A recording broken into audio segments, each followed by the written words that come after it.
I swore I would never let it happen. Not with him. Not in that cabin, where the glass windows caught the glow of the lanterns and the moon painted the lake silver. But when Oscar pressed me back against the wall, every vow crumbled. His warmth drowned out the chill that seeped through the night air, his breath against my skin sharper than any warning. I should have told him to stop. I should have turned away. Instead, I leaned in, my lips trembling on the edge of surrender. That night, my heart betrayed me long before my words did. The cabin smelled of cedar and smoke, the fire crackling faintly in the hearth. Outside, the lake shimmered with silver under moonlight, visible through the sliding glass doors. I sat curled up on the couch, a wool blanket draped across my shoulders, pretending to watch the flames. But my eyes kept darting toward Oscar. He leaned against the wall near the lantern, his olive green shirt hugging his frame, beige pants creased from travel. The shadows painted him in gold and darkness, his gaze steady, unreadable. What happens when the one person you shouldn't want is the only one you can't stop wanting? I shifted, tried to ignore the heat crawling across my skin. The blanket did nothing to hide the way my chest rose and fell too fast. Oscar noticed. Of course he noticed. He always did. "You're quiet tonight," he said, voice low, almost lost beneath the fire's crackle. Maybe I don't have much to say. But my voice cracked, betraying me. His smirk was faint, dangerous, like he could see straight through me. He took a step forward, and the floor creaked under his weight, the sound louder than the storm of thoughts in my head. When silence speaks louder than words, can you still keep your secrets? The cabin seemed to shrink with every step he took. My heart drummed against my ribs, too loud, too reckless. I tried to look away, but the glass doors reflected him, a double image, one in shadow, one in moonlight, both closing in on me. "You're shaking," he said softly. "It's cold." Oscar tilted his head, amused. "No, it's not." He was right.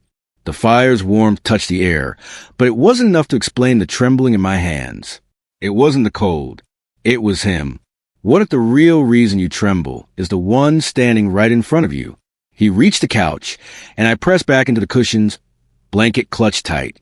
His hand brushed the fabric, tugging it slightly aside. The touch was gentle but deliberate, enough to steal my breath. "Oscar," I whispered, though it sounded more like a plea than a warning. His eyes locked on mine, and I knew in that instant resistance was useless. The lake, the fire, the shadows, all faded. There was only him, closing the space that should have kept us safe. Sometimes the most dangerous thing isn't being trapped. It's realizing you don't want to escape. The lantern flickered, casting his face in half light, half dark. He leaned closer, his chest nearly brushing mine, his arm braced on the back of the couch, caging me in without force. "Tell me to stop," he murmured. My lips parted, but no sound came. I should have pushed him back. I should have demanded space. Instead, my hands betrayed me, clutching the front of his shirt, pulling him closer. His smirk faded into something more serious, more dangerous. He was no longer playing. Neither was I. The line between choice and surrender is thinner than a whisper in the dark. "Oscar!" His name left my lips like a confession, breaking whatever restraint I had left. The fire popped, sending sparks into the air, but neither of us flinched. His forehead pressed to mine, his breath warm against my skin. The cabin's walls seemed to lean in, the world holding its breath. And then he pinned me. Not harsh, not cruel, but firm, undeniable, claiming. My back met the couch, the blanket sliding to the floor.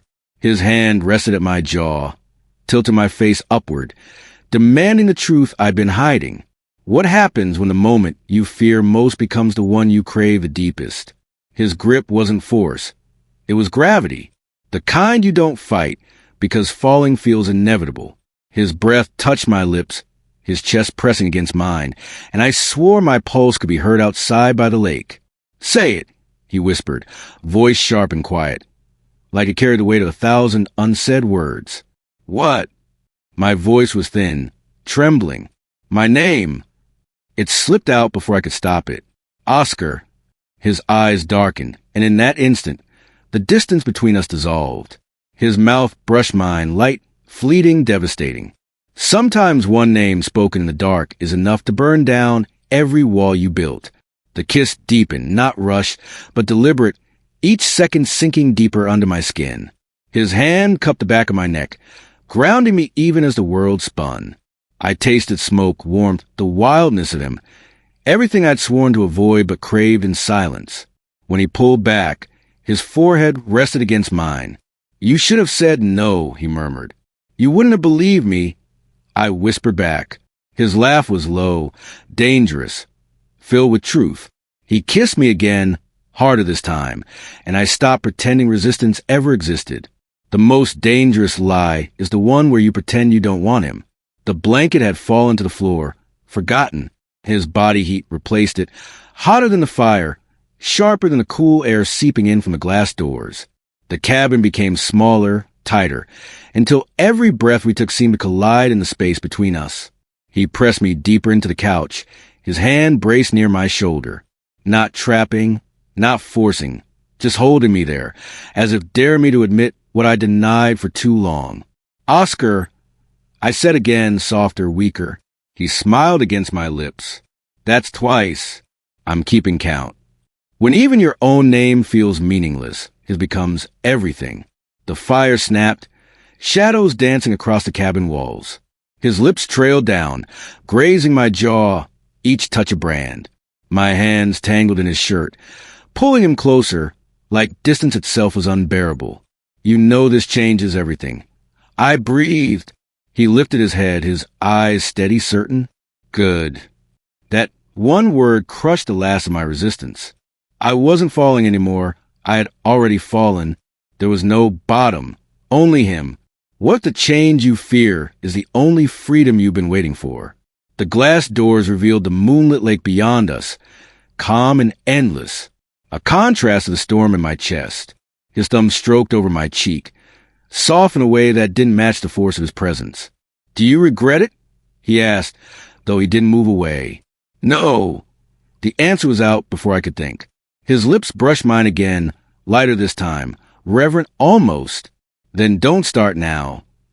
I nodded, though my heart was already too far gone to turn back. Some answers slip free not because you choose them, but because they've been inside you all along. Every sound outside, the rustling trees, the soft call of crickets, the lake lapping at the shore, faded. The cabin held only us, suspended in a fragile, dangerous peace. He pinned me again, his body solid against mine, not violent but claiming, undeniable. My lips parted, and before words could form, my heart betrayed me again, racing toward him like it had been waiting for this night. And when his name slipped from me once more, it wasn't a confession. It was surrender. When the night ends, you'll question everything, except the way he made your heart say yes before your lips ever could.